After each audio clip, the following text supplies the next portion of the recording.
deal with those linebackers? You look at the stats, and they're 3 linebackers are in the top 5 in the SEC in solo tackles. What do you see out of those guys? That just, they're great linebackers. Like I said, they're good defense. We have to continue to work hard this week. And, it's on us this weekend to go out and make plays and, make people miss and, things like that as a running back. So, like I said, it all started today, and we have to finish it out the rest of the week going into Saturday. I know you dealt with some injuries and stuff. Finally feel good and healthy. What was your injury again? I forgot what Coach said it was. I had an ankle. It was an ankle injury. Ankle? Yeah. All held up and stuff? Yeah, everything's good now. I'm 100% healthy and, been feeling better than ever. That run you had at the end of the game, the 33-yarder, that was probably the biggest run I think you might have had, I guess, this season. Did it feel good to get something like that under your belt? Yeah, it felt good. Like I said, just being 100% healthy, and it shows Saturday. So, like I said, I'm ready for this weekend, continue to work hard during the week, and, like I said, get ready for Saturday. How's David feel about this? He was taking off limits to us this week from the media, but I got to imagine he's pretty amped up to go face his former team. Yeah, he's excited. He's very excited. He doesn't want to be a distraction, so, but, he's been working hard, practicing hard, and, he's ready for this weekend. Thank you. No problem. How much does the passing game help you? You guys take some of the pressure off the running game when they can clip like they did last week? It helps a lot because of the type of offense we're in. So, you never know whether it's going to be play action or run or pass. So, like I said, it's been helpful and it's also been pretty good and it's been helping us as well.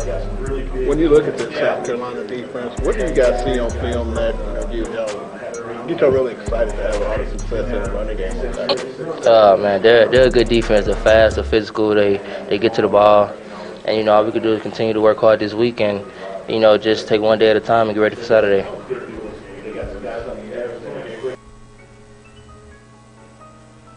Welcome back. It's our Wednesday edition of On the Hill with Pat Jenkins Sports Talk Radio. It's our second segment as we open up with a little Devwah Whaley, sophomore running back out of Beaumont Central High School in Texas. Talked about just his role, how he's feeling health-wise at the running back slot, this past weekend's game, confidence, and just them, the running back position as a whole with he and how David Williams starting to handle this big week. I know it's a lot of emotion running through David Williams as he's going to be going back to play his former teammates. And when you look at that, as we're momentarily waiting to speak with Touchdown Alabama Stephen M. Smith, Demetrius, when you hear, a guy that's going back to play against a team that he just left a little over 6 months ago, how much emotion do you think it is for David and then vice versa, those players toward David having this weekend come up? I think it's a huge amount of emotions just running through him, good and bad, because you always want to go back home, or not necessarily home, but where your career started and put on a good showing.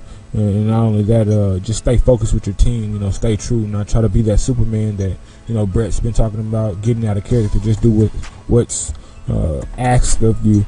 I know sometimes when you go back trying to play your former teammates, you do want to become that Superman. But I just see the humbleness in David, and I just see him really feeling that role and taking on that senior graduate type of leadership, just knowing the opportunity before him just playing a former team. And we want to let everybody know that this segment is brought to you by Lindsay & Associates with locations in Fayetteville, also locations in Rogers. Lindsay & Associates, we bring great neighbors together. This is also brought to you by Locomotion. It's located just below the Northwest Arkansas Mall in Fayetteville. And also, too, you can also catch our sponsor at a Fun City. You can catch them right off the 412 bypass. And if you don't get a chance, like we always like to remind all our listeners, you can catch us on iHeartRadio as we like to podcast our top segment of OTH each and every day on iHeartRadio in the evening. So you can catch us there if you don't get a chance to catch us live. But I want to come back to you, Demetrius, also, too. When you think of a Will Muschamp defense, it's widely known that this offensive line has had, its problems versus the really athletic, aggressive defensive fronts. Does that concern you, with this type of defense that they'll be facing under Tavares Robinson, the D coordinator at South Carolina? Yeah, it does raise concerns, but I'm hoping they continue the momentum and the type of play that they've had since the New Mexico State game. Like Coach Smitty says, he's coaches these guys day in, day out, and they've really been working hard. So, I'm really going to give him the benefit of the doubt because this is a crucial game. Like you've been talking about, October is really going to dictate where the end of that bowl game is going to go. So really, Pat, how do you see these receivers kind of showing up? Because, you've seen guys like Jonathan Nance consistently have 30-yard plays or more, in these past 4 ball games. How do you see the offense really shaping out in this game? That still yet comes to what it's always come to, in my opinion, how the offensive line continues to mature. The development at those 5 spots, really 4. We already know what we're going to get with Frank Ragnow. Yelta Froholt has shown flashes of what a year can do for you in the experience category, and he's been real solid, I'd have to say. But those other 3 spots are spots of concern to me, and so when you look at going into play an aggressive defense like Tavares Robertson and Coach Will Muschamp are going to want to bring lots of pressure, exotic pressures, like Coach Michael Smith made mention to in his interview last night is of the offensive availability. That's going to be the big key. How will this offensive line be pass blocking? We know that with the injuries on that side of the defense for South Carolina, Arkansas should be able to run the ball pretty effectively, but will their play action passing game, how involved will the tight end be? I think that's going to be real big in this ball game, is how involved Austin Cantrell, C.J. O'Grady, and Jeremy Patton can be, because if they can get those linebackers to have to guard the tight end, you like Arkansas's chances, and then that just opens up the field because now you can't double, triple team individuals in the passing game like Jonathan, Jordan, Dion, and maybe this may be a weekend for TJ and Brandon Martin to step out and really have an impact on this offense going forward. But, it's going to be a real tough test, but, Demetrius, I'm still going to go back to the offensive line. This offense is only going to be as good as really in its one particular, the left tackle spot.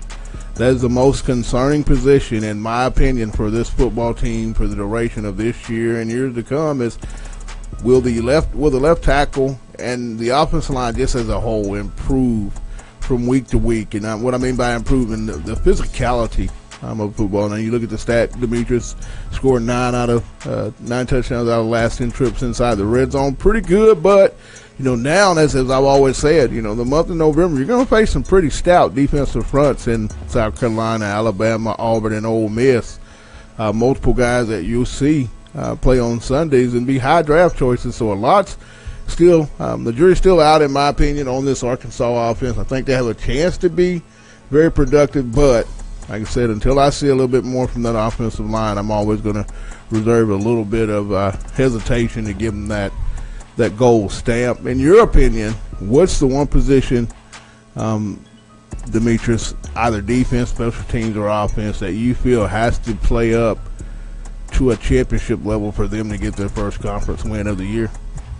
I'm going to start with Austin. That quarterback position is so crucial, and we've seen where Austin can sometimes still have that time and not really throw the balls needed to have success on the offensive side of the ball due to him having that thought in the back of his head that his offensive line isn't going to give him the time, and he's kind of got happy feet.